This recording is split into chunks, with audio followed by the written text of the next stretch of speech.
Hello, my name is Obsidian, and this is my comprehensive Interstellar Rift tutorial series, dedicated to teaching you about everything in the game. In this video, we'll look at how to build and buy new ships, sell or salvage old ones, and how to keep existing ships in excellent condition.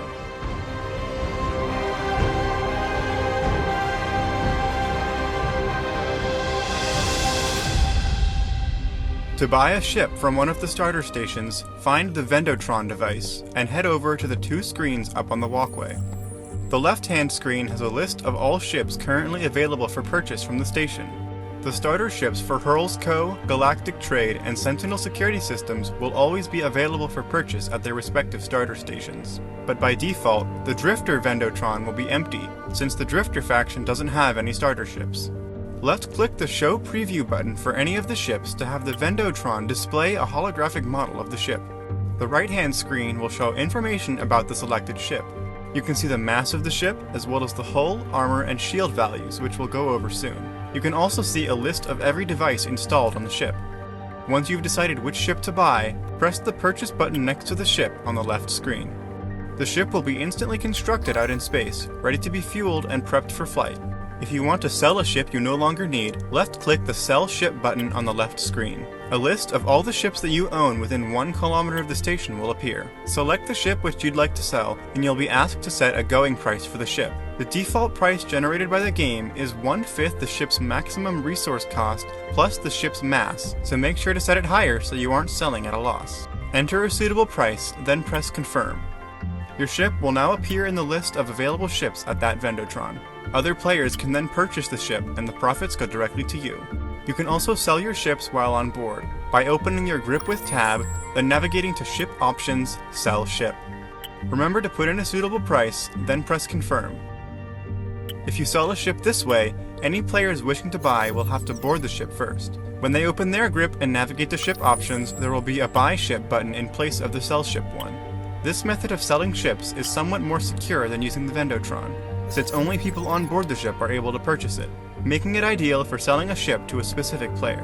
If you don't see any ships you like in the Vendotron, you can always build a ship using the Ship Construction Terminal. This device can build a ship using resources from any vault you have access to, if there's a vault access point on the ship with it. It can also use resources stored as cargo on the ship. When building, it will prioritize cargo stored on the ship over resources stored in a vault. To build a ship, press the Build button, and you'll be brought to a list of ship blueprints you can choose from. Included in this list by default are all of the faction starter ships, and a small ship simply called Small Ship. You can get more blueprints either by designing ships in the ship editor, which we'll cover how to do in a future video, or by subscribing to designs you like on the Steam Workshop page for Interstellar Rift. Once you've found the ship you'd like to build, left-click on it to select it. The upper screen will show you how much of each resource the ship will cost, how much of each resource is available, and the difference between those two. If you don't have enough of a specific resource, the difference will be red, and if you do have enough, it will be green. If all of the values are green, you can press Build, and the ship will be instantly constructed just outside the station. You can also salvage old ships using the terminal, which will give back all the resources used to make the ship, as well as any cargo stored on board. Similar to building a ship, salvaging a ship can put the gained resources either into one of the vaults you have access to, or onto cargo space on the current ship. However, salvaging will prioritize putting the resources into your vault over putting them into cargo. Click Salvage to see a list of ships you own up to 1 kilometer away. Click on a ship to select it, and the top screen will show you how much of each resource you will gain from salvaging, how much of that resource is currently in your vault or in cargo on the current ship, and how much total there will be after salvaging the ship. If there isn't enough space in your vault or in the ship's cargo to contain all the resources, you will get a warning message telling you how many crates won't be able to be stored. If you decide to salvage the ship anyway, the excess resources will be turned into a scrap field in space nearby.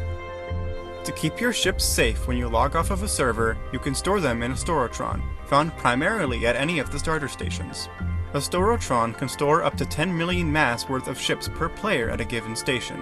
Storatrons store ships locally, meaning that if you store a ship at a certain station, you will only be able to unstore the ship at that specific station. To store your ship at a Storotron, approach the screen on the left side of the desk, and press the Store Ship button. Ships you own up to 2 kilometers away from the station will be listed here. To store one of them, simply press the Store button, and your ship will be safely put away. Now that you know how to get a new ship, let's see how to keep it in working order. The first step in keeping your ship intact is protecting it from damage. Earlier, I mentioned a ship's hull, armor, and shield values. Hull is the ship's base health. Armor, which is provided mainly by armor generators, protects the hull from taking damage.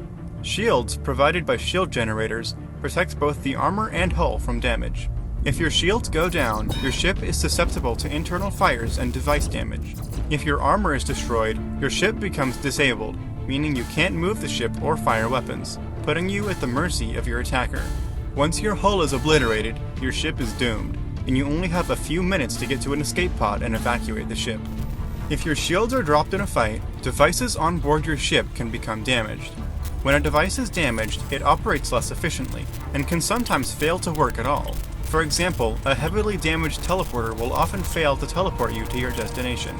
To repair devices on your ship, you need a C-51 repair tool, as well as some repair tool ammo, both of which can be purchased at a faction headquarters desk at any of the starter stations. Select the repair tool and press R to reload it with repair ammo. Then point the tool at a damaged device and hold the left mouse button until the device is repaired. The bar on the left shows you how much repair ammo remains in the tool, and the bar on the right shows you the health of the targeted device. You can press P to toggle on or off the HUD markers showing nearby devices that need to be repaired. To repair the hull and armor of a ship, insert nanobots into your ship's armor generator. Standard nanobots can again be purchased from the faction desk at starter stations. The armor generator will first prioritize repairing your ship's hull, then it will repair the armor. If you want to quickly repair a ship, for a fee, you can bring it within 1 kilometer of a station with a Storotron, and press the Repair Ship option beneath the Store Ship button. You can also repair ships using a Hydropex refueling kiosk at any Hydropex station. During a battle, fires can start in your ship. The likelihood of a fire starting on a device is dependent on the flammability of that device, which is listed in the device info in the ship editor. Fires can spread to any tile in the same room, but won't spread through doors into other rooms. Devices that catch fire will rapidly take damage. Fires can also damage your character, either directly or indirectly by making the room dangerously hot. To recover health, purchase a health pack from a faction desk and hold left click to consume it. A single health pack can restore up to half of your total health. If you end up being killed by a fire, you can respawn at a molecular assembler device, either on your own ship or at a starter station. Fires require oxygen in order to burn, and as they burn they will consume oxygen in the room, draining oxygen from the life support system and filling it up with carbon. If the life support runs out of oxygen, or the carbon filter becomes completely full, the fire will no longer be able to burn and will go out. If you don't feel like letting a fire consume all your oxygen, you can purchase a LogicCorp FlamX tool and FlamX liquipods from the faction desk at a starter station. Just like with the repair tool, load the ammo into the device with R. Point your FlamX tool at the fire you want to put out, and hold left click until it disappears. Ships can also have fire extinguishing sprinklers installed, which can put out fires in a 5x5x5 tile cube below them.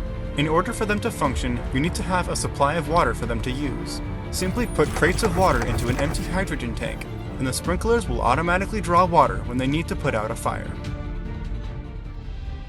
That concludes this episode of the tutorial series.